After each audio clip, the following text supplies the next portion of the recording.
नारायण नारायण। आज हम पढ़ रहे हैं आनंद यात्रा प्रथम पुष्प बाय धर्मेंद्र मोहन सिन्हा।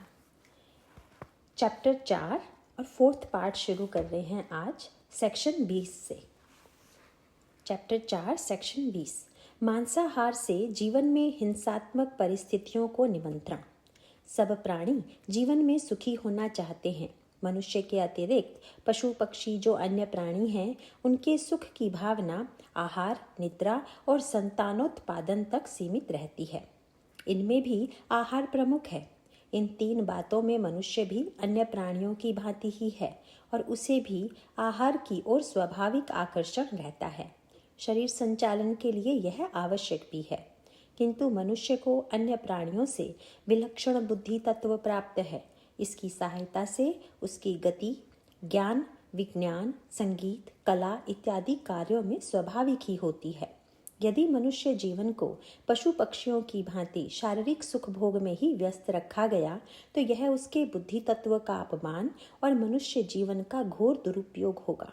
यही कारण है कि जीवन की उत्कृष्टतम अवस्था प्राप्त करने के लिए मनुष्य को अन्य बातों के साथ अपने आहार के विषय में भी विचार करना अत्यंत आवश्यक हो जाता है। प्रश्न 1, मनुष्य को कौन सा आहार रुचिकर लगता है? इससे उसके स्वभाव का ज्ञान कैसे प्राप्त हो सकता है? उत्तर, किस प्रकार के आहार के प्रति मनुष्य की स्वाभाविक रुचि होती है, इसके आधार पर गीता में 3 वर्ग निर्धारित किए गए हैं। चैप्टर 17 श्लोक 9 और 10। क, तामसी वृत्ति के प्रिय आहार। जिन तत्वों के ग्रहण से मनुष्य में शारीरिक और पाश्विक वृत्तियों को ओज मिलता है, वे तत्व पशु पक्षियों के आहार में स्वभावतः स्थित रहते हैं। ऐसे आहार के प्रति स्वाभाविक रुचि तामसिक वृत्ति का द्योतक है। ख, राजसी वृत्ति के प्रिय आहार। कुछ आहार ऐसे होते हैं जो मनुष्य में ऐसे कर्म करने की प्रवृत्ति को बढ़ाते हैं जिनसे उसे सुख के साधन प्राप्त होने की आशा रहती है। जिस व्यक्ति में राजस वृत्ति की प्रधानता है उसे ऐसे आहार प्रिय लगते हैं। ग, सात्विक वृत्ति के प्रिय आहार। जिन आहारों के ग्रहण करने से बुद्धि की प्रखरता बढ़ती है और निरंतर उत्कर्ष के लिए मनुष्य की प्रवृत्ति होती है, ऐसे आहार सात्विक वृत्ति वाले मनुष्यों को प्रिय लगते हैं। मनुष्य जीवन का चरम उत्कर्ष इसमें है कि उसे किसी भी स्थिति में पूर्ण चेतना युक्त और उत्साह युक्त रहते हुए किसी प्रकार के शोक, चिंता और दुख या किसी प्रकार के अभाव का अनुभव ही ना हो। ऐसी स्थिति प्राप्त करना केवल बुद्धि के उचित उपयोग से ही संभव है। बुद्धि भी कुशाग्र, नित्य क्रियाशील और उत्साहपूर्ण होनी चाहिए, क्योंकि ऐसी बुद्धि से ही सारी विघ्न बाधाओं पर विजय प्राप्त करके लक्ष्य प्राप्ति की सामर्थ्य आती है। बुद्धि में सत्वगुण की प्रधानता रहे, इसके लिए आवश्यक है कि सात्विक वृत्ति के प्रिय आहारों के प्रति रुचि पुष्ट हो।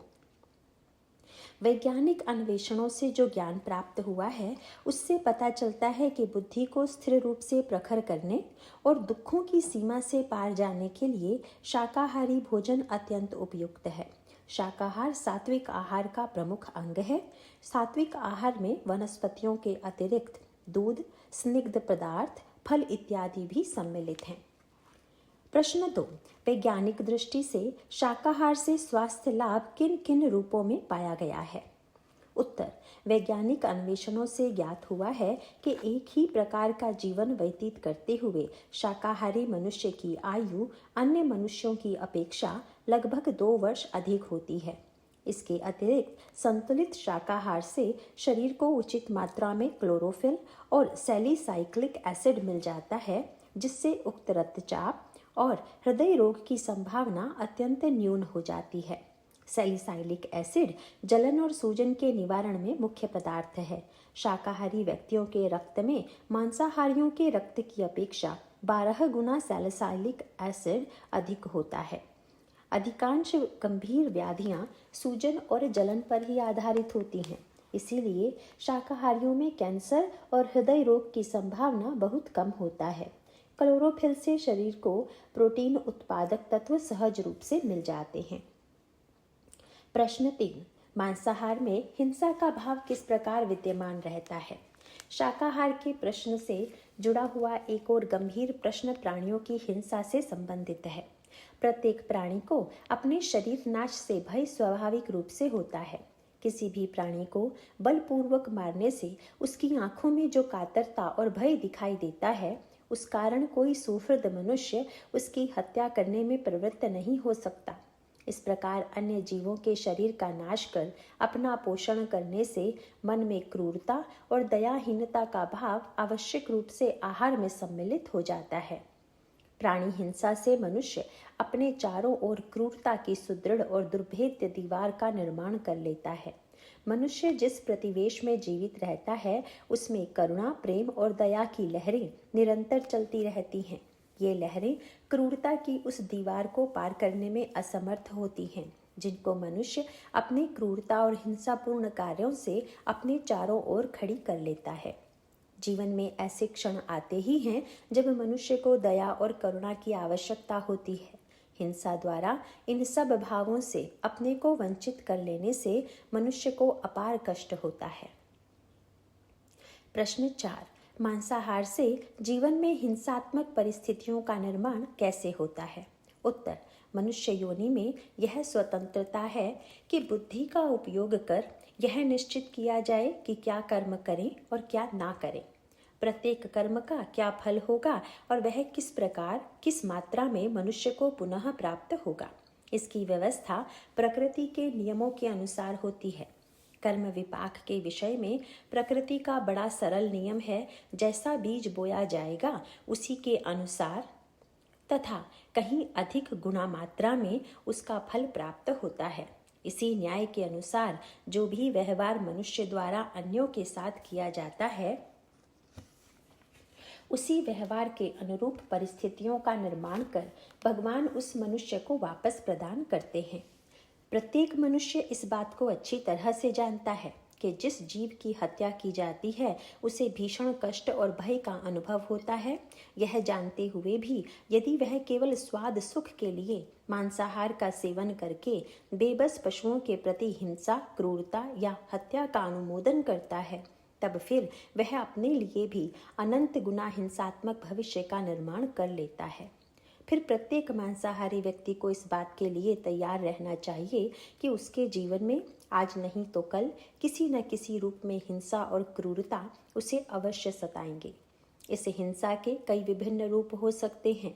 पारिवारिक संबंधों में कलह, कार्यालय अथवा समाज में संपर्क में आने वाले व्यक्तियों से अनायास ही क्रोध, द्वेष अथवा विरोध की प्राप्ति, दुष्टों द्वारा शारीरिक प्रताड़ना, अत्याचार, अत्यंत कष्टदायक रोग, विकलांगता, भीषण दुर्घटनाओं द्वारा शारीरिक पीड़ा व आर्थिक हानि, हिंसात्मक रीति से आकस्मिक मृत्यु आदि।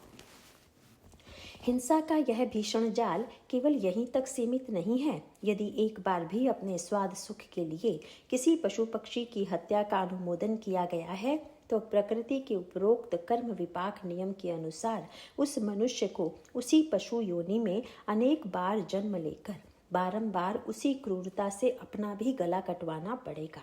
यह तो केवल एक ही पशु की हत्या का अनंत गुना फल है। यदि वर्षों तक मांसाहार का सेवन किया गया है, तो हृदय इस बात को सोचकर कांप उठता है कि ऐसे व्यक्ति के लिए किस प्रकार का भीषण भविष्य उसकी प्रतीक्षा कर रहा है। इस प्रकार अनेक बार पशु योनि में अत्यंत क्रूरता से मृत्यु का सामना करने के साथ साथ एक योनि में किसी तरह छूटकर दूसरी योनि में प्रवेश करने के बीच में अनंत काल तक ऐसे क्रूर कर्मी जीवात्मा को विभिन्न नरकों की भीषण यातनाएं भी भुगतनी पड़ती हैं। अनेक धर्म ग्रंथों में यह स्पष्ट वर्णन है कि मांसाहारी व्यक्ति ने जिन जिन पशु पक्षियों को खाया है, नरक में अंत काल तक वे ही पशु पक्षी उसे नोच काट कर असहनीय पीड़ा पहुंचाते रहते हैं। महाभारत अनुशासन पर्व 116 श्लोक 24 से 26 तक। इस यातना का उद्देश्य यही है कि उस भीषण पीड़ा से व्याकुल होकर वह जीवात्मा सदैव के लिए धर्म के आधारभूत सिद्धांत का पालन करने के लिए कटिबद्ध हो जाए। कि जो व्यवहार उसे अपने प्रतिकूल लगे वैसा व्यवहार वह अन्यों के साथ कभी ना करे। आत्मन प्रतिकूलानि परेशान न समाचरेत।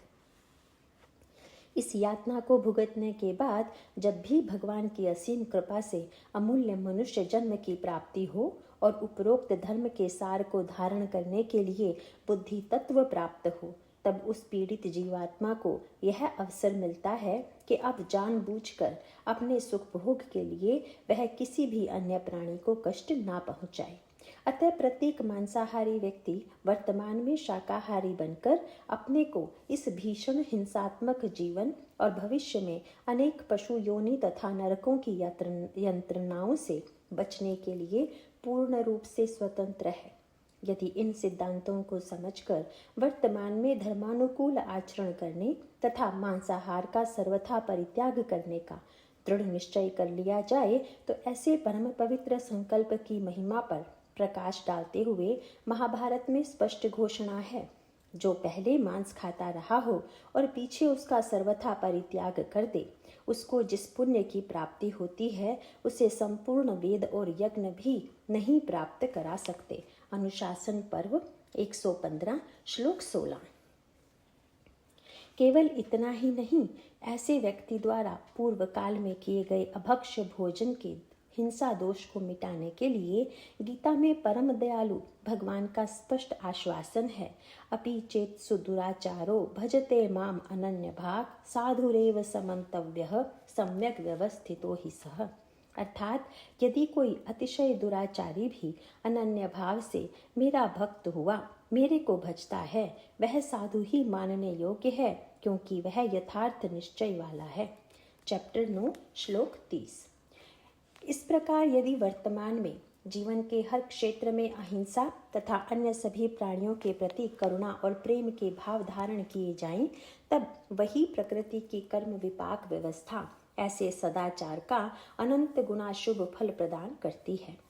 अनेक व्यक्तियों का यह स्पष्ट अनुभव है कि मांसाहार त्यागने का निर्णय लेने पर तथा साथ ही मन वाणी शरीर की किसी भी क्रिया में हिंसा का प्रवेश न होने देने पर सब ओर से उन्हें अहिंसा प्रेम की प्राप्ति हुई है। यहाँ तक कि जो हिंसात्मक तथा क्रोधी स्वभाव के व्यक्ति अन्यों के साथ क्रूर व्यवहार करते हैं, वे ही व्यक्ति ऐसे सदाचारी के साथ आश्चर्यजनक रूप से मैत्री का मीठा व्यवहार अकारण ही करने लगते हैं। साथ साथ जीवन में लड़ाई झगड़ा दुर्घटनाएं परस्पर कलह और विरोध धीरे धीरे कम होकर एक दिन लुप्त ही हो जाते हैं। प्रश्न 5। शाकाहार में भी तो वनस्पतियों को मारा जाता है, उनमें भी तो प्राण है। इस युक्ति से शाकाहार में भी तो हिंसा होती है, फिर मांसाहार में ही हिंसा दोष क्यों? उत्तर, यह सत्य निर्विवाद है कि वनस्पतियों में भी प्राण होते हैं, किंतु वनस्पतियों में केवल वर्धन शक्ति होती है, जबकि पशु पक्षियों में शरीर वर्धन के अतिरिक्त इच्छा शक्ति भी होती है। यदि गहन विचार किया जाए तो ज्ञात होगा कि प्राणों का सर्वाधिक प्राकट्य ज्ञानेंद्रियों से होता है, जिनकी अधिकतम संख्या 5 है। मनुष्य में और पशु पक्षियों में पांचों इंद्रियां शब्द स्पर्श रूप रस और गंध को अनुभव करने वाली होती हैं, किंतु वनस्पतियों में केवल एक स्पर्श इंद्रिय ही होती है। इसी के संयोग से वे अन्य प्राणियों की भांति अपने शरीर के लिए आहार ग्रहण करते हैं, किंतु शरीर नाश के समय उन्हें दुख का अनुभव अत्यंत न्यून मात्रा में होता है। इसीलिए शाकाहार इत्यादि में हिंसा का पुट लगभग शून्य होता है। वैसे भी हिंसा का महत्व तुलनात्मक है। गांवों अथवा पहाड़ी क्षेत्रों में बाघ या लकड़बग्घे जैसे नरभक्षी जानवरों को मारना उतनी घोर हिंसा नहीं है जितना अपने स्वाद के लिए बकरों को मारकर खाना।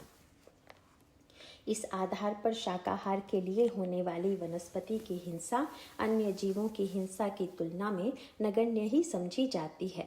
यह न्यून स्तर की भी हिंसा न हो, इसका तो उपाय यही है कि इस जन्म में मनुष्य सावधानी पूर्वक योग साधन करके पुनर्जन्म की संभावना का ही नाश कर दे।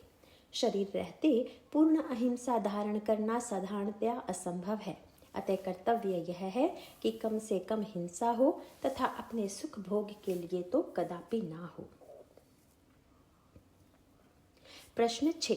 जिन अंडों में जीव का प्रवेश न हुआ हो उन्हें शाकाहारी माना जाता है। क्या उनका सेवन भी अकल्याणकारी है? उत्तर, बहुत से लोग अंडे को शाकाहारी समझते हैं। ऐसा समझना अत्यंत भ्रमपूर्ण है। अंडे में प्राण न होते हुए भी शरीर निर्माण के सभी तत्व विद्यमान रहते हैं। अतः अंडे का आहार करने से जन्म जन्मांतर में शरीर धारण करने की वृत्ति दृढ़मूल हो जाती है। सारे पाप और निंदित कर्म शरीर धारण और शरीर पोषण पर ही आधारित होते हैं।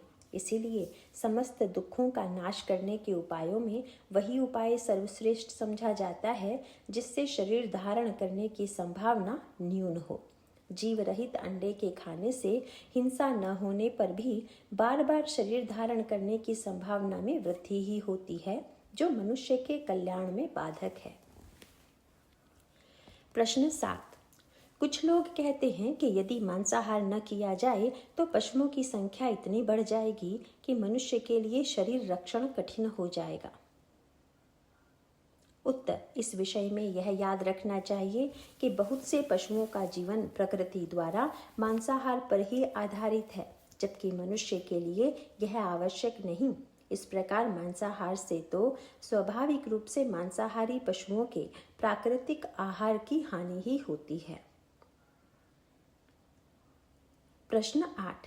कई लोग इस प्रकार के उदाहरण देते हैं कि रामचरितमानस में तो भगवान श्री राम ने भी हिरण का शिकार किया, तो हम भी क्यों ना पशु हत्या करवाएं। उत्तर, समाज में आज विभिन्न प्रकार की भ्रांतियां व्याप्त हैं। इसीलिए समाज भर के लोगों की शंकाओं का निर्माण की न तो चेष्टा करनी चाहिए और न ही उसका दायित्व किसी एक व्यक्ति पर है। पर हाँ, यदि अपने ही मन में ऐसा संशय विद्यमान है अथवा अपने परिवार, निकटस्थ मित्रों आदि में ऐसी भ्रांतियों की आड़ में पापाचरण करने की प्रवृत्ति हो, तब बात अलग है। ऐसे में तो प्रत्येक मनुष्य का अवश्य कर्तव्य यह है कि सबसे पहले अपनी निष्ठा दृढ़ करने के लिए वह स्वयं उस धर्म ग्रंथ को पढ़े तथा उस प्रसंग का संदर्भ और कल्याणकारी अर्थ समझने की चेष्टा करे। यदि समझ में न आए तो महात्माओं की प्रकाशित व्याख्या अथवा उनके सत्संग का लाभ उठाकर अपने संशय को दूर करे। तत्पश्चात अपने परिवार और इष्ट मित्रों के बीच इन कल्याणकारी प्रसंगों के सही अर्थों का उत्साहपूर्वक प्रचार करें। प्रत्येक ऐतिहासिक ग्रंथ का उद्देश्य यह है कि धर्म की शिक्षा को काव्यात्मक शैली से प्रस्तुत कर मनुष्यों को धर्माचरण की ओर प्रेरित करें, जिससे जन्म मृत्यु के बंधन से तथा संसार के पाप से मुक्ति हो। अतः यदि किसी भी प्रसंग का अर्थ धर्म के सिद्धांतों के विरुद्ध प्रतीत हो, तब तुरंत यही निष्कर्ष निकालना चाहिए कि अवश्य ही उस प्रसंग को समझने में बड़ी भारी भूल हो रही है। उदाहरणार्थ, उपरोक्त हिरण के शिकार की बात सुनकर तुरंत मन में यह विचार उठना चाहिए कि अहिंसा तो परम धर्म माना गया है और गीता में इसे दैवी गुण बताया गया है। चैप्टर 16 श्लोक 2। तब फिर धर्म पालन के आदर्श होते हुए मर्यादा पुरुषोत्तम श्री राम से किसी भी प्राणी का हिंसात्मक शिकार होना कैसे संभव हो सकता है। अतः अवश्य ही इस प्रसंग का कुछ और ही अर्थ होना चाहिए।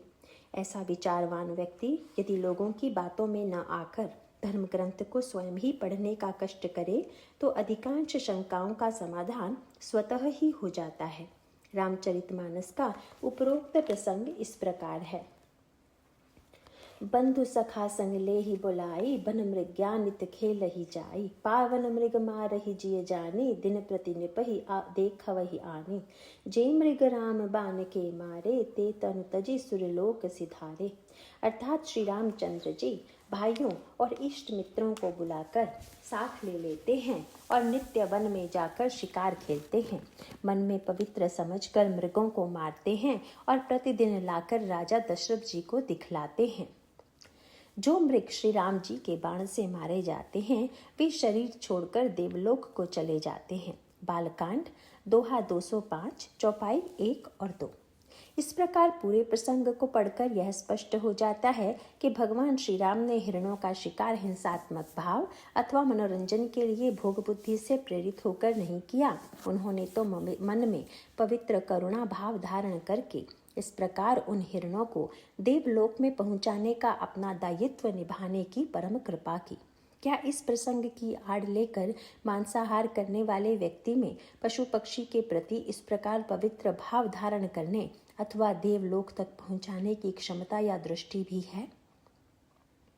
थोड़ी और गहराई में उतरें तो महात्माओं की व्याख्या से इसी प्रसंग का एक अत्यंत उत्कृष्ट, धर्मयुक्त और कल्याणकारी अर्थ भी समझ में आता है। हिरण का स्वाभाविक गुण है उसकी चंचलता।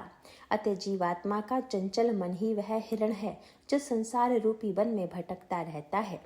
जब भगवान श्री राम द्वारा उस मन का शिकार हो जाता है तब वह अपने समस्त विक्षेपों से मुक्त होकर देवलोक पहुंच जाता है, अर्थात दिव्य भावों को ग्रहण करने की योग्यता प्राप्त कर लेता है। इस प्रकार धर्म ग्रंथों का प्रत्येक प्रसंग मनुष्य को दिव्यता की ओर उन्मुख करता है, किंतु अपनी मलिन भोग बुद्धि के कारण ही कुछ मनुष्य बड़ी चतुराई से अर्थ का अनर्थ निकालकर ऐसे प्रसंगों की आड़ में पाप में रत रहने की मूर्खता करते हैं। इसलिए कम से कम शिक्षित वर्ग के बुद्धिमान व्यक्तियों का यह विशेष दायित्व है कि भारतीय संस्कृति के इन कल्याणकारी ग्रंथों की शिक्षा को स्वयं समझें और तत्पश्चात अपने परिवारजनों एवं इष्ट मित्रों के बीच इन सिद्धांतों की सही शिक्षा का प्रचार भी करें। प्रश्न 9। आरंभ में मांसाहार त्यागने का निर्णय लेना कठिन प्रतीत होता है, क्योंकि परिस्थितिवश हर समय शुद्ध शाकाहार भोजन मिलना संभव नहीं लगता। उत्तर: यदि मन में यह दृढ़ निश्चय है कि मांसाहार और उससे जुड़े हिंसा दोष को हम हर हालत में दृढ़ता से त्यागना ही है, चाहे उसके लिए भूखा ही क्यों न रहना पड़े, तो धर्मो रक्षति रक्षतः सिद्धांत के आश्वासन के अनुसार हमारा यह धर्म पालन का निश्चय ही हमारे लिए शुद्ध आहार की व्यवस्था निश्चित करेगा। सर्वशक्तिमान, सर्वांतर्यामी, सर्वज्ञ और सर्वसुहृद परमात्मा हमारे मन के शुभ निश्चय का आदर कर निश्चित ही शुद्ध भोजन की व्यवस्था करते हैं। जब तक शुद्ध शाकाहार भोजन न मिले तब तक यही समझना चाहिए कि मांसाहार में सुख बुद्धि अभी भी बनी हुई है, उसमें निहित हिंसा दोष पर अभी पूरा विश्वास नहीं बैठा है, जिसके कारण उसे त्यागने का निश्चय अभी दृढ़ नहीं हुआ है। इसी ढुलमुल मनस्थिति के अनुरूप परिस्थिति का निर्माण हो रहा है। अतः जैसे ही मन का निश्चय दृढ़ और अटल होगा और साथ में अपने इस पवित्र संकल्प की पूर्ति के लिए परमात्मा का आश्रय लिया जाएगा, वैसे ही विपरीत से विपरीत वातावरण में भी परमात्मा अपने वचनानुसार हमारा योगक्षेम स्वयं वहन करेंगे। वास्तविक बात यह है कि मनुष्य जीवन का उद्देश्य जिस दिव्यता की प्राप्ति होना बताया गया है, उसके लिए तो मांसाहार की बात सोचना भी अत्यंत हानिकारक है। लाखों योनियों में भ्रमण करने के पश्चात मनुष्य शरीर की प्राप्ति होती है, जिसमें शरीर धारण की विवशता से मुक्त होने के लिए हर मनुष्य समर्थ है। ऐसे दुर्लभ मनुष्य जन्म में केवल स्वाद सुख के लिए मांसाहार या अंडाहार का आश्रय लेकर सदा के लिए दिव्यता प्राप्ति का मार्ग बंद कर लेना कहाँ की बुद्धिमानी है। यदि मनुष्य शरीर की प्राप्ति होने के बाद पुनः पशु योनियों में ही वापस जाना पड़ जाए तो इससे बढ़कर कोई मूर्खता और हानि हो ही नहीं सकती। Chapter 4 section 21 मदिरापान। गीता के श्रद्धात्रय विभाग योग नामक 17वें अध्याय में कहा गया है कि मनुष्य की जैसी श्रद्धा होती है वह वैसा ही होता है। श्रद्धा मयो अयम पुरुषो यो यदच्छ स एव सह। चैप्टर 17 श्लोक 3। श्रद्धा का अर्थ है वह भाव जिसे धारण कर मनुष्य कल्याण मार्ग में दृढ़ता पूर्वक अग्रसर होता है। यह श्रद्धा भी प्रकृति के अनुसार 3 प्रकार की होती है। सात्विक श्रद्धा से ही मनुष्य का वास्तविक कल्याण संभव है। राजसिक श्रद्धा से क्षणिक कल्याण की भावना तो होती है, किंतु वह शीघ्र ही बदलकर दुख का कारण बन जाती है। तामसी श्रद्धा से तो मनुष्य का हर प्रकार से पतन ही होता है। अपनी श्रद्धा कैसी है इसका निश्चय करने के लिए पहला मापदंड आहार होता है। जैसा आहार जिसको स्वाभाविक रूप से प्रिय होता है उसको अपनी श्रद्धा वैसी ही समझनी चाहिए। आहार में भी गुणों के अनुसार 3 प्रकार का होता है। तामसी आहार में वे सब पदार्थ आ जाते हैं जो दुर्गंध युक्त और सड़े हुए भोज्य पदार्थों से बनाए जाते हैं। इस आहार पर यदि दृष्टि डालें तो हर प्रकार के मद्य पेय अथवा खाद्य घोर तामसी आहार हैं। चैप्टर 17 श्लोक 20। प्रश्न 1, मद्यपान से शरीर में शक्ति संचार का भ्रम कैसे होता है? उत्तर, इन आहारों को लेने पर स्वाभाविक शारीरिक क्रिया इन्हें निकाल फेंकने की होती है, जिसका लक्षण वमन उल्टी होना है। साथ ही उसे निकाल फेंकने के लिए रक्त संचालन तीव्र हो जाता है। रक्त संचालन की तीव्रता से शरीर के अंगों में क्षणिक रूप से उत्तेजना आ जाती है। भ्रम से मनुष्य इसे शक्ति संचार समझता है, किंतु जैसे जैसे मद्य का प्रभाव क्षीण होता है और रक्त संचालन की गति अपने स्वाभाविक रूप में आती है, वैसे वैसे शरीर में शिथिलता का अनुभव होता है। इससे सिर दर्द तथा बेचैनी का भी अनुभव होता है। किंतु प्रारंभिक अवस्था में उत्तेजना से जो शक्ति संचार का भ्रम होता है, उसकी स्मृति मनुष्य के हृदय में मद्यपान की ओर एक ललक उत्पन्न कर देती है। इस प्रकार धीरे धीरे मनुष्य मद्य का दास बन जाता है। प्रश्न 2, मद्यपान से मनुष्य पर किस प्रकार के कुप्रभाव पड़ते हैं? उत्तर, अधिक समय तक मद्यपान करने से शरीर के अंदर कई विकृतियां उत्पन्न हो जाती हैं। मुख्य रूप से यकृत और गुर्दे में इतना दोष आ जाता है कि मनुष्य की पाचन क्रिया दुस्साध्य रूप से बिगड़ जाती है। रक्तचाप बढ़ जाता है, मधुमेह और हृदय के रोग उत्पन्न हो जाते हैं। इससे कभी कभी मस्तिष्क की शिराएं भी फट जाती हैं, जिसे पक्षाघात हो जाता है। इन गंभीर शारीरिक वृत्तियों से कहीं अधिक जो मनुष्य का विनाश होता है, वह है बुद्धि नाश। वास्तव में बुद्धि ही एक ऐसा तत्व है जिसके आधार पर अन्य जीवधारी प्राणियों की अपेक्षा मनुष्य को विचार करने की शक्ति प्राप्त होती है। इस विचार शक्ति से ही मनुष्य की गति कला कौशल, विज्ञान, काव्य और संगीत इत्यादि में होती है, जो मनुष्य के जीवन को उत्कृष्ट, शक्तिशाली और समृद्ध बनाते हैं। मद्य से होने वाले रक्त संचालन की तीव्रता से जो विचारों में एक क्षणिक आवेग आता है, उससे भी इन रचनात्मक प्रवृत्तियों को थोड़े समय के लिए ओज मिलता है, किंतु धीरे धीरे मनुष्य की जीवनी शक्ति का ह्रास हो जाने के कारण बुद्धि का भी नाश हो जाता है। तामसी प्रभाव के कारण फिर मनुष्य अधर्म को धर्म, सर्वनाश को विकास और दुराचरण को सदाचरण समझने लगता है। फिर वह इस योग्य नहीं रह जाता कि धर्म अधर्म का निश्चय करके अपने को, अपने परिवार और समाज के लिए उपयोगी बना सके। मद्यपान से सांसारिक विषयों का ही ध्यान होते होते अधर्म से धन संग्रह करने और उससे विषय भोग करने की प्रवृत्ति बढ़ जाती है। बुद्धि के विपरीत दिशा में चलने के कारण मनुष्य क्रोध, हिंसा, लोभ और कामुकता से ग्रस्त होकर अपना, अपने परिवार का और समाज का घोर अकल्याण करने में प्रवृत्त हो जाता है।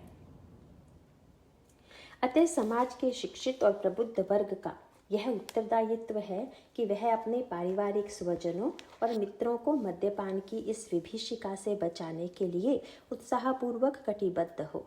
वह सही है कि शक्तिवर्धक औषधियों में स्वल्प मात्रा में इस प्रकार के पदार्थों का उपयोग इस दृष्टि से होता है जिससे गंभीर शारीरिक रोगों से उत्पन्न होने वाली दुर्बलता का निराकरण शीघ्र हो जाए।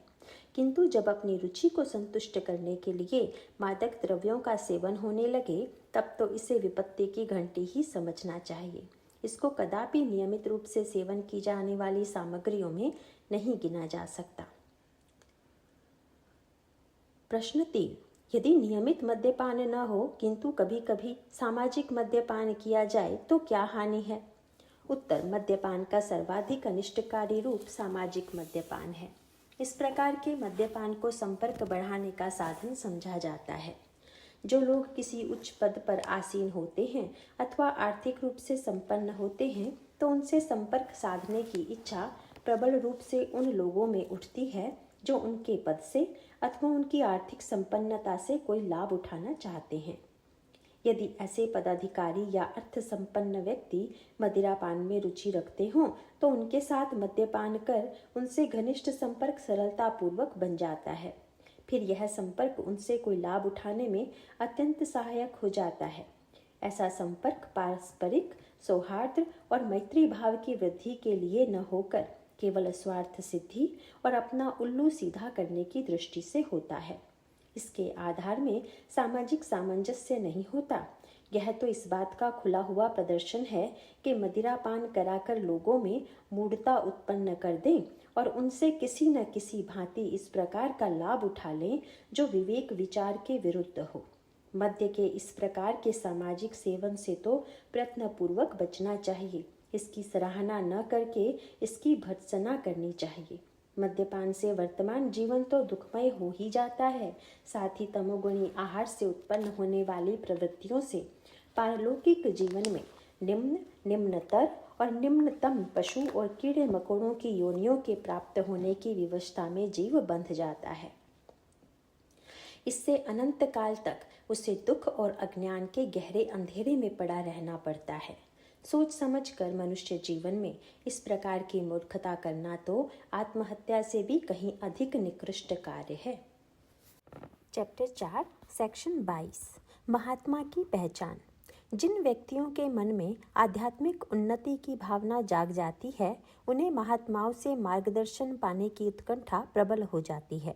इस उत्कंठा और श्रद्धा को बड़ी ठेस लगती है जब किसी समाचार पत्र में छपे ऐसे समाचार पर उनकी दृष्टि जाती है जिसमें किसी साधु वेशधारी व्यक्ति द्वारा किए गए अनैतिक व्यवहार का उल्लेख रहता है। इसके अतिरिक्त कुछ लोग किसी न किसी महात्मा के संपर्क में तो आ जाते हैं, किंतु जब उनके किसी मित्र या स्वजन बंधु को यह पता चलता है तो वह उनको किसी साधु वेशधारी व्यक्ति द्वारा किए गए अनाचार का वर्णन करके उन्हें आत्मोन्नति के मार्ग पर चलने से विरत करने की चेष्टा करता है। अधिकांश परिवारजन यह सोचते हैं कि यदि परिवार का कोई बालक इस ओर प्रवृत्त हो गया तो वह अपने पारिवारिक दायित्वों की उपेक्षा करके घर छोड़कर भाग जाएगा। इस प्रकार की घटनाओं की सूचना आए दिन समाचार पत्रों में छपती है और कई धर्म स्थानों में ऐसी घटनाएं होती भी रहती हैं। इसीलिए यह आवश्यक है कि सच्चे मन से अपनी आत्मोन्नति चाहने वाला प्रत्येक साधक निम्नलिखित बिंदुओं को अच्छी तरह समझ ले, जिनको ध्यान में रखने से मनुष्य भ्रम में ग्रसित होने से बच सकता है। क्या मन में वास्तविक कल्याण की इच्छा जागृत हो रही है? मनुष्य को सबसे पहले अपने हृदय को टटोलना चाहिए कि क्या उसके मन में वास्तव में अपना कल्याण करने की इच्छा है। बहुधा लोग अपना कल्याण इसमें समझते हैं कि उन्हें धन संपत्ति की प्राप्ति हो जाए अथवा समाज में मान सम्मान या पद प्रतिष्ठा प्राप्त हो जाए या उन्हें इच्छित दाम्पत्य सुख और संतान की प्राप्ति हो जाए। इन्हीं सब की प्राप्ति के लिए बहुधा लोग किसी महात्मा का आश्रय ढूंढते हैं, किंतु अपनी आत्मोन्नति चाहने वाले को इस प्रकार की धारणा के चक्कर में नहीं पड़ना चाहिए। ये सब वस्तुएं पूर्वकृत कर्मों से बने प्रारब्ध से प्राप्त होती हैं और जिस मात्रा में ये इस जन्म में प्राप्त होती हैं उतनी मात्रा में इनका उपयोग कल्याण साधन में किया जा सकता है। जो साधु वेशधारी इन वस्तुओं की प्राप्ति में मनुष्य का कल्याण समझता हो या इन्हें प्राप्त कराने में अपनी सामर्थ्य का वर्णन करता हो, वह कदापि महात्मा नहीं है। ऐसे व्यक्तियों से बहुत सावधान रहना चाहिए। यह सही है कि वास्तविक कल्याण के पथ पर अग्रसर होने के समय इन वस्तुओं की प्राप्ति अनायास होती है, परंतु इनकी ही प्राप्ति में अपने कल्याण की भावना न करके यही उचित होता है कि जिस मात्रा में ये प्राप्त हो जाएं, उस मात्रा में उनका उपयोग कल्याण साधन में कर लिया जाए। इनके भोग से सुख लेना तो कल्याण मार्ग का प्रधान शत्रु है। क्या साधना के सभी अंगों के प्रति मन में दृढ़ता और उत्साह बढ़ रहे हैं? महात्माओं के संपर्क में आने पर व्यक्ति यह सोचता है कि अब मुझे कुछ नहीं करना है, क्योंकि अब तो महात्मा जी ही स्वयं अपनी शक्ति से मेरा कल्याण करा देंगे। यह धारणा भी अत्यंत पतनकारी है। वास्तविक महात्मा के संपर्क में आने पर तो मनुष्य की स्वाभाविक रुचि भगवान नाम जप, स्वाध्याय और सद्ग्रंथों के पठन पाठन और नियमित सत्संग की ओर हो जाती है। इनमें रुचि होने पर मनुष्य दृढ़तापूर्वक और उत्साहपूर्वक महात्मा के बताए मार्ग पर चलता है। सांसारिक विषयों में सुख मानना तो एक ओर रहा, वास्तविक महात्मा के संपर्क में आकर तो मन उससे उपरत होने लगता है। निरंतर इस उत्कंठा में वृद्धि होने लगती है कि कर्तव्य पालन के अतिरिक्त अधिकांश समय नाम जप, स्वाध्याय और सत्संग में बीते।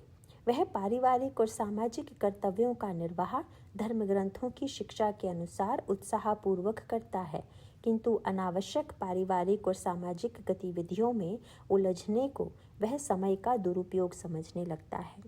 इसीलिए जिस व्यक्ति के संपर्क में आने से मन का झुकाव इन आध्यात्मिक साधनों की ओर हो, उसे ही वास्तविक महात्मा समझना चाहिए। क्या धर्म ग्रंथों का नियमित अध्ययन करके उस शिक्षा के अनुसार मन के विचारों को ढालने की प्रेरणा मिल रही है? कुछ महात्मा जन अपने संपर्क में आने वाले व्यक्तियों को धर्म ग्रंथ या सदग्रंथों का नियमित अध्ययन करने की प्रेरणा करते हैं। वास्तव में वे ही सच्चे महात्मा हैं। ऐसे महात्मा सदैव तत्पर रहते हैं कि इन ग्रंथों के अध्ययन करने में और उनके विचारों को जीवन में धारण करने में जो भी कठिनाइयां हैं, उनका निवारण कैसे हो। परंतु यदि कोई साधु वेशधारी धर्म ग्रंथों के अध्ययन को अनावश्यक समझने की प्रेरणा करता है, तो ऐसे व्यक्ति से किसी भी प्रकार आत्मकल्याण होने की आशा त्याग देनी चाहिए। धर्म ग्रंथों में कही हुई बातों का अपने व्याख्यानों में केवल उल्लेख करना ही पर्याप्त नहीं है।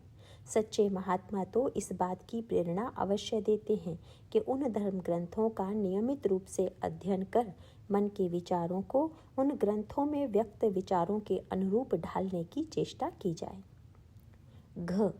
क्या संत के संग से हमारे अंदर दैवी संपदा के गुण विशेष रूप से बढ़ने लगे हैं? गीता के अध्याय 16 श्लोक 1 से 3 में 26 दैवी संपदा के गुणों का उल्लेख है। इन्हीं को आधार बनाकर सच्चे संत की पहचान के लिए परम पूज्य राधा बाबा ने एक सरल कसौटी प्रस्तुत की है। असली संत किसे माना जाए?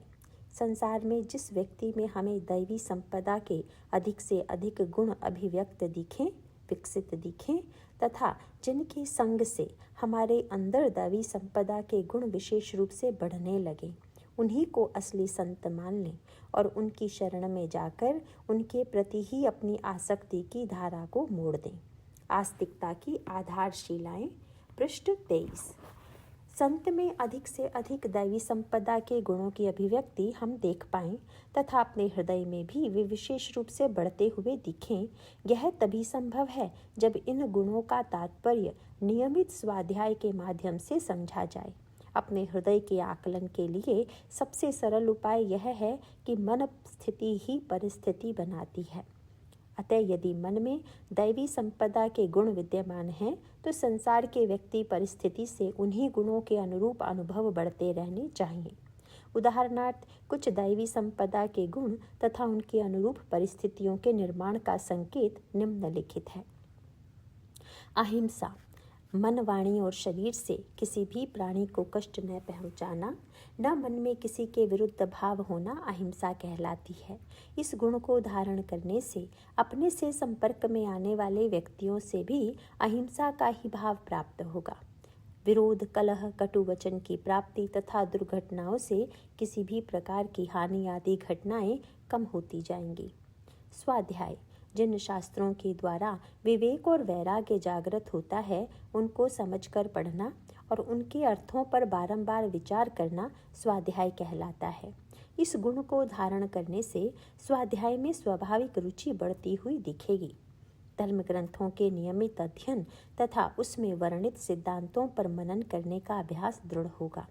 इसके फलस्वरूप संत का संग किसी न किसी रूप में प्राप्त होता रहेगा, जिससे स्वाध्याय करते समय जिन शंकाओं का उदय हो, उनका समाधान भी हो सके।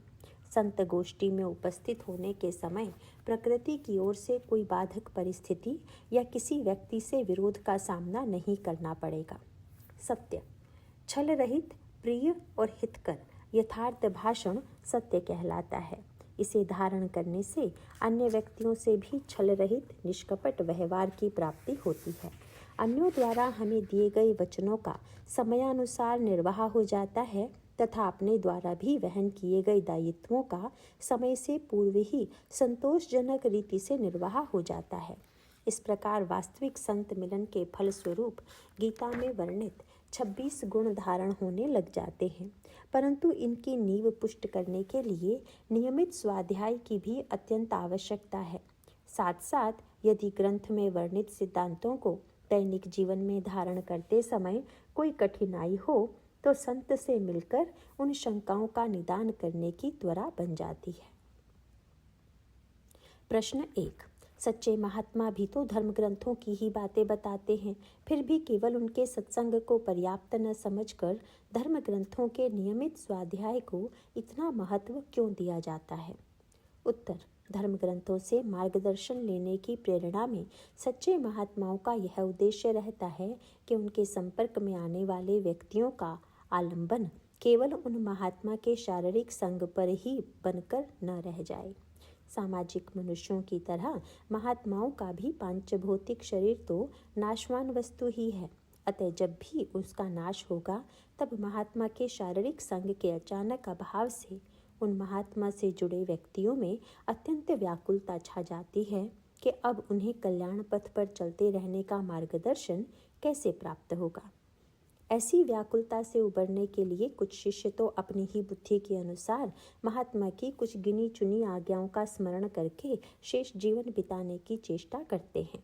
अन्य व्यक्ति इस प्रकार अचानक आश्रयहीन होने के धक्के से विषाद में डूबे रहते हैं। दोनों ही दशाओं में कल्याण पथ से विचलित होने की प्रबल संभावना रहती है। इस पतन से बचने के लिए ही सच्चे महात्मा आरंभ से ही अपने से जुड़े प्रत्येक व्यक्ति को धर्म ग्रंथों का नियमित अध्ययन करके उन्हीं ग्रंथों से मार्गदर्शन लेने का अभ्यास पुष्ट करवाते हैं। यदि धर्म ग्रंथों की शिक्षा के अनुसार अपने मन के विचारों तथा दैनिक जीवन के आचरण को ढालने में कभी भी कोई कठिनाई होती दिखे तो उसके समाधान के लिए ऐसे महात्माओं के जीवन काल में ही उनसे मार्ग निर्देशन प्राप्त करना चाहिए। ऐसे में यह आश्वासन रहता है कि जब भी महात्मा का शारीरिक संग उपलब्ध नहीं रहेगा तब भी धर्म ग्रंथों तथा उन पर आधारित महात्माओं की प्रकाशित व्याख्याओं के स्वाध्याय से दैनिक स्तर पर मार्गदर्शन लेने का अभ्यास उन महात्मा से जुड़े सभी व्यक्तियों को कल्याण पथ पर आगे बढ़ाता रहेगा। गीता प्रेस जैसे प्रकाशकों की कृपा से धर्म ग्रंथ प्राप्त करने में न्यूनतम धन की आवश्यकता पड़ती है और ये ग्रंथ ऐसे शाश्वत और परम कल्याणकारी स्रोत हैं कि प्रत्येक व्यक्ति हर समय, हर जगह, हर परिस्थिति में बड़ी आसानी से उनका आश्रय लेकर अपना कर्तव्य तथा कल्याण का पथ निर्धारित कर सकता है। प्रश्न 2। कल्याण पथ पर आगे बढ़ते रहने के लिए मनुष्य को किन किन रूपों में कृपा की प्राप्ति होती है? उत्तर। मनुष्य जीवन में भगवत प्राप्ति के परम कल्याणकारी लक्ष्य तक पहुँचने की 4 प्रमुख सीढ़ियाँ हैं, अर्थात 4 चरणों में कृपा शक्ति सक्रिय रहती है। नंबर 1 मनुष्य की अपने ऊपर कृपा, नंबर 2 भगवान की कृपा, नंबर 3 संत गुरु की कृपा और नंबर 4 धर्मशास्त्र की कृपा। नंबर 1 मनुष्य की अपने ऊपर कृपा। मनुष्य जीवन अत्यंत मूल्यवान है और अन्य योनियों में भयंकर कष्ट भोगने के बाद परमात्मा की करुणा से ही इसकी प्राप्ति होती है। इसे प्राप्त करके सबसे पहले मनुष्य को अपने ही ऊपर कृपा करने की आवश्यकता है, अर्थात धर्मशास्त्रों की शिक्षा के अनुसार आचरण कर जीवन के दुख तापों से निवृत्त होने का दृढ़ निश्चय करना पड़ता है। धर्म ग्रंथों के उपदेशों पर चलकर इसी जीवन में दिव्यता प्राप्त करने से एक ओर तो वर्तमान जीवन सुखकर हो जाता है और दूसरी ओर मनुष्य भविष्य में पशु जीवन के भयंकर त्रासों से सदा के लिए मुक्त हो जाता है। केवल खाने पीने, सोने और दाम्पत्य के पशु तुल्य सुखों को भोगने में इस बहुमूल्य जीवन को नष्ट कर देना कहाँ की बुद्धिमानी है। नंबर 2 भगवान की कृपा। इस प्रकार बुद्धि का उपयोग करके जब मनुष्य की रुचि आत्मकल्याण अर्थात अक्षय सुख की प्राप्ति की ओर सच्चे हृदय से लग जाती है तब भगवत कृपा उसकी ओर स्वतः आकर्षित हो जाती है। भगवान की कृपा तो सदैव सभी भूत प्राणियों पर निरंतर बरसती ही रहती है, किंतु जब मनुष्य उनकी ओर उन्मुख होने का प्रारंभिक कदम भी ले लेता है, उसी क्षण से उसे उनकी कृपा का अनुभव होने लगता है। नंबर 3, संत गुरु की कृपा। भगवत कृपा के आकर्षित होते ही मनुष्य पर संत कृपा होती है, अर्थात किसी न किसी सच्चे संत से भेंट हो जाती है।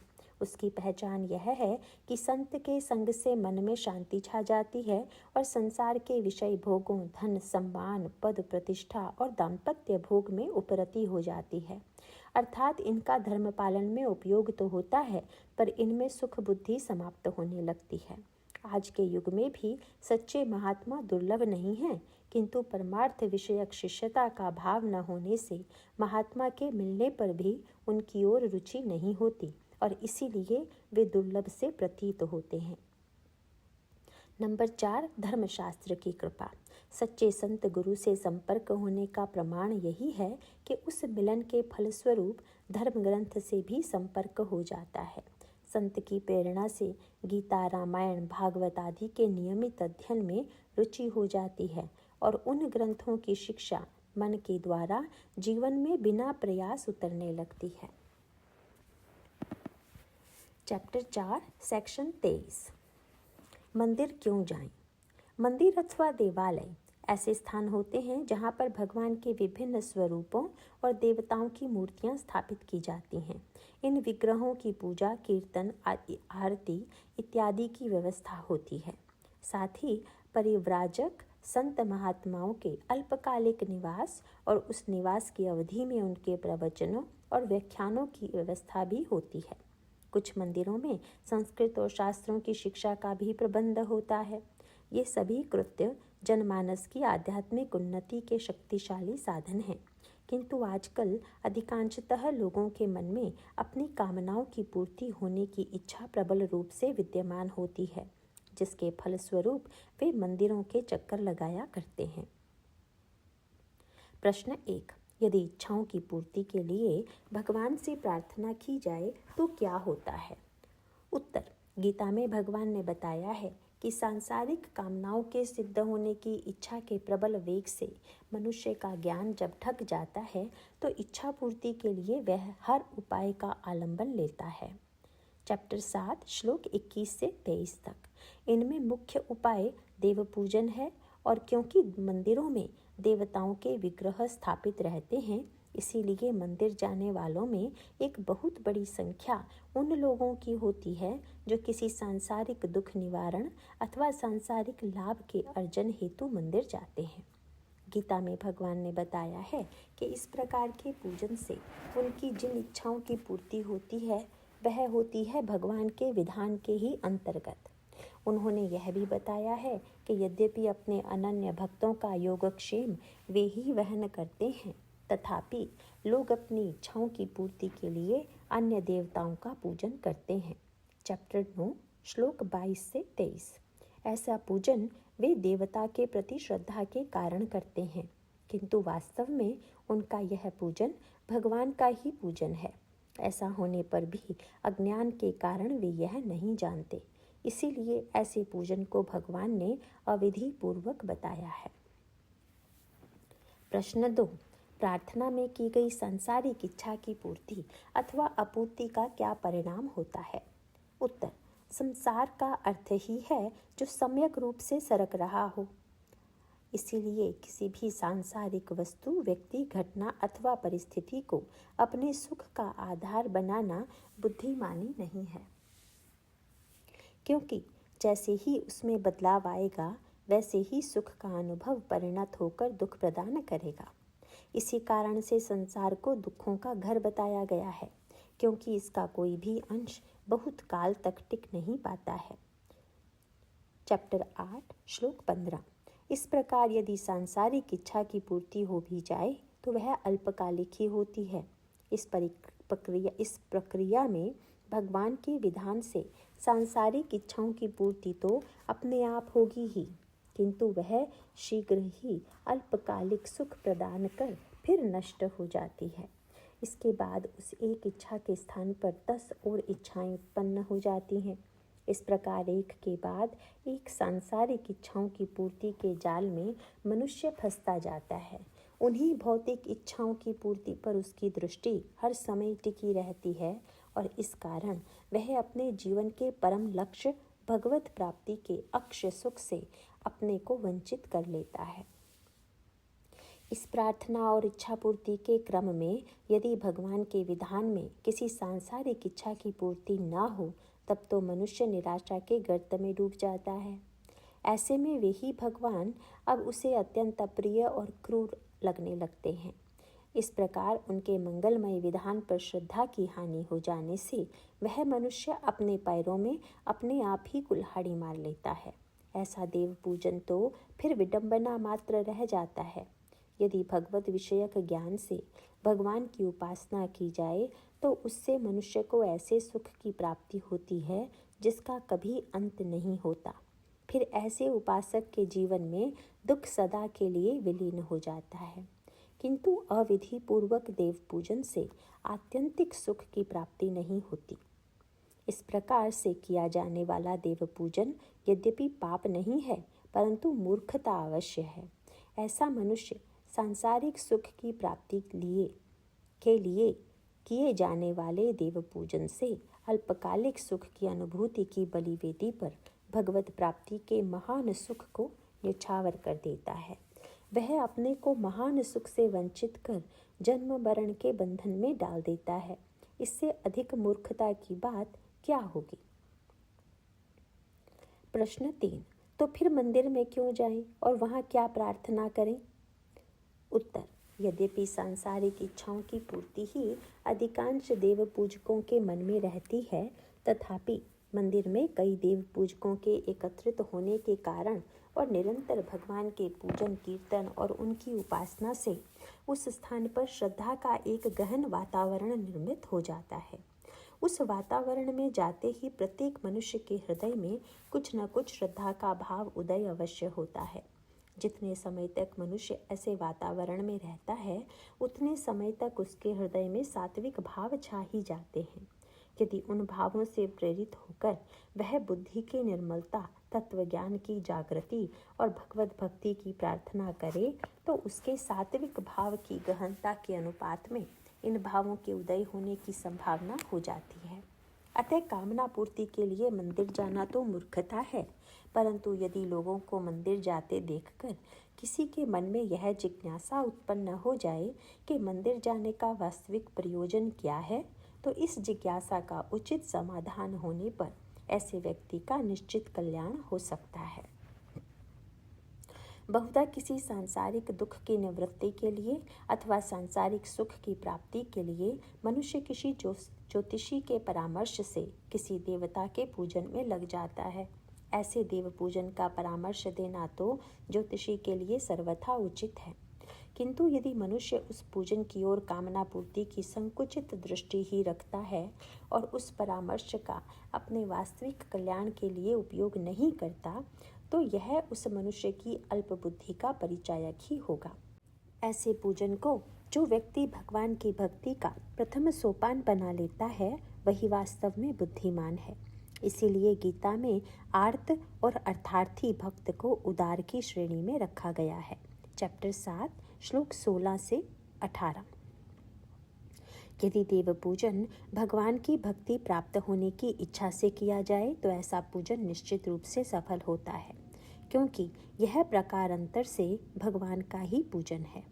इसका सर्वोत्कृष्ट उदाहरण संत कवि तुलसीदास जी महाराज की विनय पत्रिका के रूप में सभी के लिए आदर्श है। इसमें सभी देवताओं की परम श्रद्धा से स्तुति करते हुए तुलसीदास जी प्रत्येक के समक्ष यही कातर प्रार्थना प्रस्तुत करते हैं कि उनके मन मंदिर में उनके प्यारे श्री सीताराम जी सदा ही निवास करें। उदाहरणार्थ आरंभ में ही श्री गणेश जी की स्तुति करते हुए वे कहते हैं, मांगत तुलसीदास कर जोरे बसही राम सिय मानस मोरे। अर्थात यह तुलसीदास हाथ जोड़कर केवल यही वर मांगता है कि मेरे मन मंदिर में श्री सीताराम जी सदा निवास करें।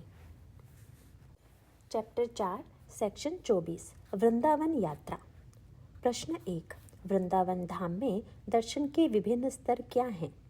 उत्तर, वृंदावन के प्रत्येक यात्री के लिए यह आवश्यक है कि उसके सामने वृंदावन यात्रा का उद्देश्य स्पष्ट हो। वृंदावन का पावन क्षेत्र भगवान श्री कृष्ण की लीला स्थली रहा है। इस कारण यह क्षेत्र युगों युगों से भगवत दर्शन के लिए उत्सुक महात्माओं की तपस्थली हो गया है। परंतु जैसे जैसे भगवत भक्ति का महत्व जनमानस में कम हुआ, वैसे वैसे ही लोगों की अभिरुचि भी भिन्न भिन्न रूप धारण करने लगी। अतः वर्तमान समय में लोगों की दृष्टि में वृंदावन के 7 स्तर हो गए हैं। वास्तव में यह स्तर वृंदावन के नहीं, वरन लोगों की दृष्टि के हैं। इन्हें इस प्रकार कहा जा सकता है। नंबर 1, पर्यटक दृष्टि। ब्रजभूमि की रमणीयता और श्री कृष्ण की लीलाओं के कारण कुछ लोग यहाँ केवल सैर सपाटे के लिए पर्यटक के रूप में आते हैं। नंबर 2, स्थापत्य दृष्टि।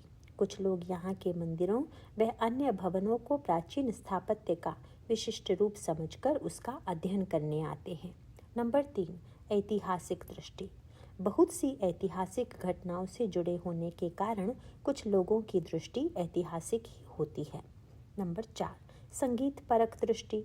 ब्रज के लोकगीत और शास्त्रीय संगीत में ध्रुपद, धमार एवं अन्य संगीत विधाओं की एक विलक्षण छटा है। यहाँ का रास तो जगत प्रसिद्ध है। इन सब का आधार श्री कृष्ण भक्ति ही है, जो इस माध्यम से विभिन्न रसिक कवियों के रचे पदों में अभिव्यक्त होती है। नंबर 5, ब्रज भावापन्न दृष्टि।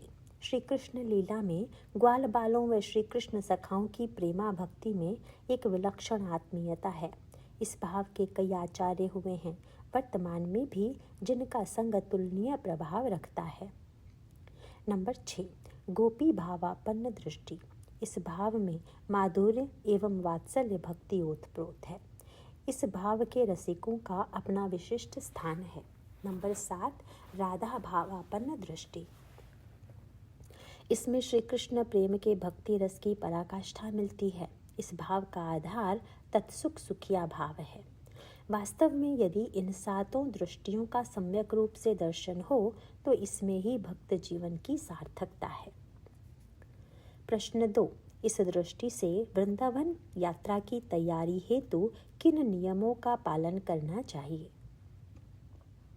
उत्तर, वृंदावन यात्रा की सफलता इसी में है कि भगवान के प्रति भक्ति में प्रगाढ़ता आए और उसी परिमाण में वापस घर लौटने पर दैनिक जप, स्वाध्याय तथा नियमित सत्संग में वृद्धि हो। इसके लिए यात्रा की तैयारी हेतु घर पर ही निम्नलिखित नियमों का पालन अनिवार्य है। नंबर 1, सुबह 4:30 बजे से पहले जगना। नंबर 2, शरीर को स्वस्थ बनाने के लिए पर्याप्त व्यायाम करना। नंबर 3, नियम पूर्वक जप और स्वाध्याय करना। नंबर 4, घर के काम और कर्तव्य कर्मों को श्री कृष्ण का काम समझकर करना। नंबर 5, रात को 10:30 बजे सोना। प्रश्न 3, दिव्य वृंदावन ब्रजभाव, श्री राधा कृष्ण एवं गोपियों की रासलीला, इन सब के विषय में विभिन्न विचार सुनने में आते हैं और मन में इन सब के प्रति किस प्रकार का पवित्र भाव धारण करना कल्याणकारी होता है? उत्तर, वृंदावन के विषय में कई धारणाएं प्रचलित हैं। इनके अनुसार वृंदावन एक सुंदर पर्यटक स्थल है। यह एक प्रमुख तीर्थ स्थान है। यह महात्माओं की तपोभूमि है और श्री राधा कृष्ण की विहार स्थली है। महात्माओं के संग से सांसारिक समस्याएं सुलझ जाती हैं और मनुष्य की आर्थिक और सामाजिक उन्नति होती है। परंतु वृंदावन की यात्रा करने से पूर्व इन सब धारणाओं पर विचार करना आवश्यक है। हनुमान प्रसाद पोद्दार स्मारक समिति गोरखपुर द्वारा प्रकाशित पुस्तक वाटिका वेणु से कुछ उद्धरण मार्गदर्शन के लिए प्रस्तुत हैं। ये विचार ब्रज भाव के महान संत परम पूज्य श्री राधा बाबा और परम पूज्य पोद्दार जी द्वारा अभिव्यक्त किए गए हैं।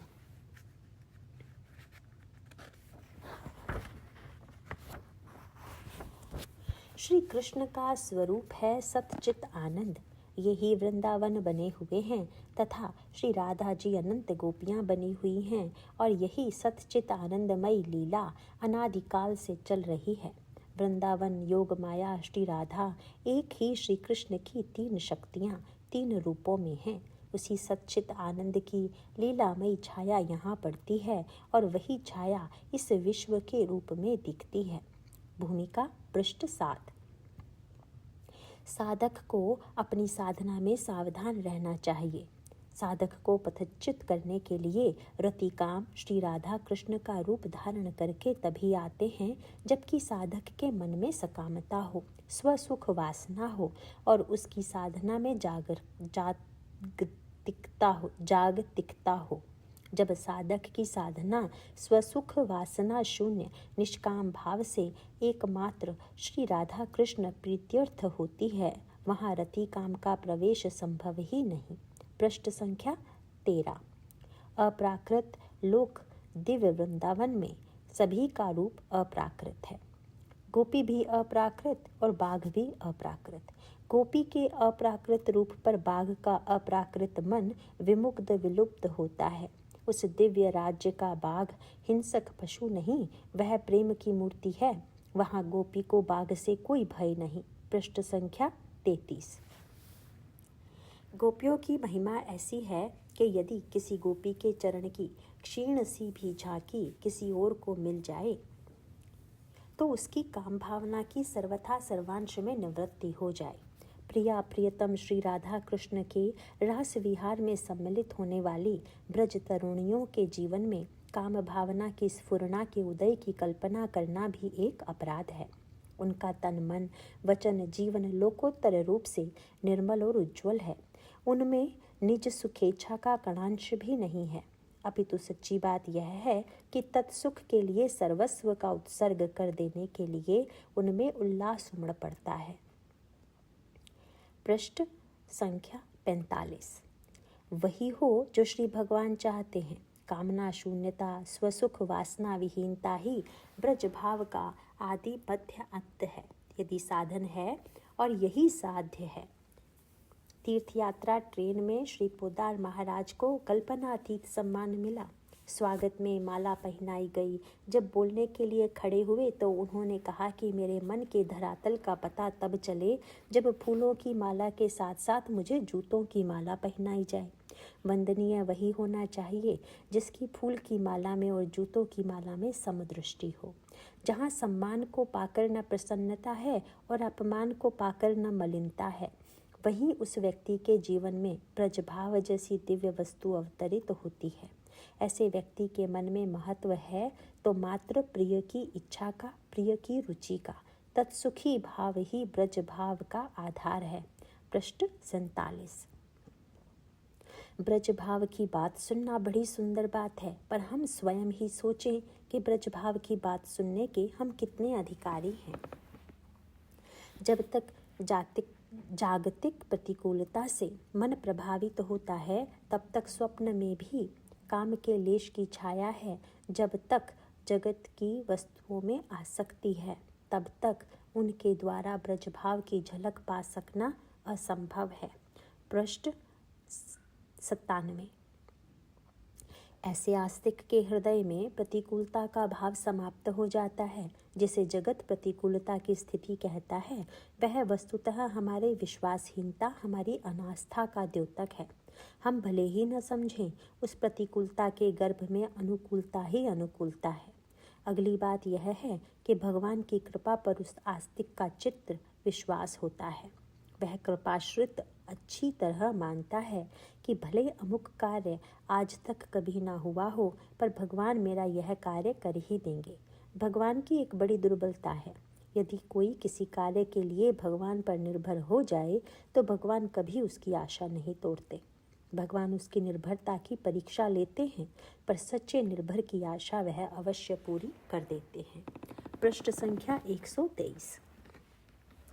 उपरोक्त विचार पूज्य राधा बाबा ने वृंदावन के रसिक संत पूज्य बालकृष्ण दास जी महाराज से व्यक्त किए थे। यूं तो किसी भी भाव से वृंदावन यात्रा में कल्याण ही है, परंतु यह यात्रा केवल पर्यटन की दृष्टि से ना हो, वास्तव में महात्माओं के चरण ही तीर्थ हैं। संतों की कृपा से ही ब्रजभाव की किंचित झांकी मिलना संभव है। चैप्टर 4 सेक्शन 25 गोवर्धन परिक्रमा। प्रश्न 1, तीर्थ स्थान का क्या महत्व है? उत्तर, भारतवर्ष में तीर्थों की परिक्रमा करने की परंपरा प्राचीन काल से चली आ रही है। चित्रकूट, वृंदावन, गोवर्धन, अयोध्या, नर्मदा इत्यादि तीर्थों में परिक्रमाएं चलती रहती हैं। तीर्थ वे स्थान हैं जो प्राचीन काल से ऋषि मुनियों की तपस्थली रहे हैं। प्राकृतिक सुरम्यता के अतिरिक्त जल की सुविधा और ऐतिहासिक महत्व के कारण इन स्थलों में ऋषि मुनियों के आश्रम हुआ करते थे और विभिन्न स्थानों से आए लोग इन महापुरुषों से मार्गदर्शन प्राप्त कर इसी जन्म में भवसागर से तर जाते थे। इसीलिए इन तारने वाली स्थलियों को तीर्थ कहते हैं। प्रश्न 2, गोवर्धन धारण की लीला से क्या शिक्षा प्राप्त होती है? श्रीमद् भागवत के दशम स्कंद अध्याय 25 में गोवर्धन धारण की लीला का उल्लेख है। उस कथा के अनुसार व्रज में रहने वाले गोप देवराज इंद्र का पूजन किया करते थे। ब्रजवासियों का जीवन भूमि से उत्पन्न होने वाले अन्न और तृण चरने वाले पशुओं पर अवलंबित था। अन्न और तृण की उत्पत्ति के लिए वर्षा आवश्यक है और वर्षा के देवता इंद्र का पूजन इसी दृष्टि से किया जाता था। गीता में भगवान ने बताया है कि अपनी कामनाओं की पूर्ति के लिए लोग देव पूजन करते हैं, किंतु ऐसे लोगों को अल्प बुद्धि वाला बताते हुए भगवान ने कहा है कि इस देव पूजन से उन्हें वही फल प्राप्त होता है जिसका विधान भगवान द्वारा ही किया जाता है। चैप्टर 7 श्लोक 20 से 23 तक। पूजन में प्रचुर सामग्री और शारीरिक श्रम अधिक होने पर भी उससे केवल विनाशशील फल की प्राप्ति होती है। इसके स्थान पर भगवत पूजन से अविनाशी फल की प्राप्ति होती है और जीवन धारण करने के लिए आवश्यक भोग भी प्राप्त हो जाते हैं। इसीलिए भगवान ईश्वर पूजन को श्रेयस्कर बताते हैं। श्रद्धापूर्वक किंतु फल की आसक्ति से किए जाने के कारण भगवान देव पूजन को पाप तो नहीं किंतु मूर्खतापूर्ण कर्म अवश्य बताते हैं। कथा का पर्यवसान इंद्र पूजन के स्थान पर गिरिराज गोवर्धन के रूप में श्री कृष्ण के पूजन से होता है। अतः श्री गिरिराज जी को भगवान श्री कृष्ण का ही साक्षात प्रेम स्वरूप जानकर उनकी परिक्रमा की जाती है तथा व्रजरज को उन्हीं की साक्षात चरण धूलि के रूप में आदर दिया जाता है। प्रश्न 3, गोवर्धन परिक्रमा करते समय किन बिंदुओं का ध्यान रखना चाहिए? उत्तर, गोवर्धन अत्यंत अल्प ऊंचाई वाले पर्वतों की एक छोटी सी श्रेणी है जिसकी परिक्रमा लगभग 21 किलोमीटर है। श्रद्धालु लोग बड़ी संख्या में इस परिक्रमा को यथासंभव नंगे पैरों से ही संपन्न करते हैं। परिक्रमा में केवल षोडशाक्षर मंत्र का जप ही चलता रहता है। अन्य प्रकार की सांसारिक चर्चा सर्वथा वर्जनीय है। परिक्रमा मार्ग में स्थान स्थान पर विश्राम स्थल बने हुए हैं जहाँ पर यात्री कुछ क्षण विश्राम भी करते हैं। यूं तो जलपान की भी व्यवस्था रहती है, किंतु जहाँ तक संभव हो अत्यंत आवश्यक होने पर ही जलपान का विधान है। विश्राम के समय भी जप अथवा कीर्तन करना श्रेयस्कर है। जप अथवा कीर्तन करने में क्रिया का महत्व नहीं है, अपितु महत्व भगवत संबंध का है। कामना की पूर्ति के लिए कोई भी पूजन अथवा परिक्रमा करना विडंबना ही है, किंतु निरंतर वर्धमान भक्ति भाव दृढ़ होने की कामना से परिक्रमा करने पर भगवत संबंध सुविधापूर्वक स्थापित हो जाता है। भगवत संबंध होने से भक्त का योगक्षेम भगवान वहन करते हैं। अनेक मनुष्य जन्मों में किए गए कर्मों की पाप राशि का समुचित शमन परिक्रमा में की हुई शारीरिक, वाचिक और मानसिक तपस्या से हो जाता है। इस भाव से की हुई परिक्रमा से जो चित्त के अंदर अपूर्व शांति होती है, उसका अनुभव परिक्रमा करने वाले प्रत्येक व्यक्ति को करना चाहिए। परिक्रमा सफल हुई या नहीं, इसका क्या मापदंड है? उत्तर, परिक्रमा का फल वास्तव में कुछ हुआ या नहीं, इसका प्रमाण इससे मिल सकता है कि गीता अध्याय 16 श्लोक 1 से 3 में बताए गए दैवी संपत्ति के लक्षण कितने परिमाण में चित्त में उदय हुए। विशेष रूप से इस बात पर अत्यंत सतर्क दृष्टि रहनी चाहिए कि परिक्रमा के फलस्वरूप जप, स्वाध्याय और सत्संग में स्पष्ट रूप से वृद्धि हुई या नहीं। इसीलिए इनमें जब भी कमी दृष्टिगोचर हो तो पुनः परिक्रमा करने की चेष्टा करनी चाहिए। आज भी परिक्रमा मार्ग में कई महात्माओं के स्थान हैं जहाँ पर उनके दर्शन कर मनुष्य को आध्यात्मिक लाभ करना चाहिए। इस मार्ग में प्रिया प्रियतम के नित्य विहार के कई स्थल हैं, जिनमें गोविंद कुंड, पुंछरी, उद्धव कुंड, राधा कुंड, कृष्ण कुंड, कुसुम सरोवर, मानसी गंगा, मुखारविंद प्रमुख हैं। इन लीला स्थलियों में कीर्तन व लीला चिंतन से आज भी लीलाएं दृष्टिगोचर होती हैं। इसका महत्व सर्वोपरि रहने पर कर्तव्य पालन के लिए आवश्यक सांसारिक सुविधाएं स्वतः ही प्राप्त होती रहती हैं, किंतु मुख्य बात यह है कि कुसंग, सांसारिक चर्चा, अधर्माचरण, काम, क्रोध, लोभ आदि का सावधानी और सतर्कता से त्याग करना चाहिए, जिसके लिए सभी समर्थ हैं। गोवर्धन परिक्रमा से अपने जीवन को मंगलमय, उत्साहपूर्वक और प्रफुल्ल बनाने के लिए आपका सहर्ष सप्रेम आवाहन है। नारायण नारायण।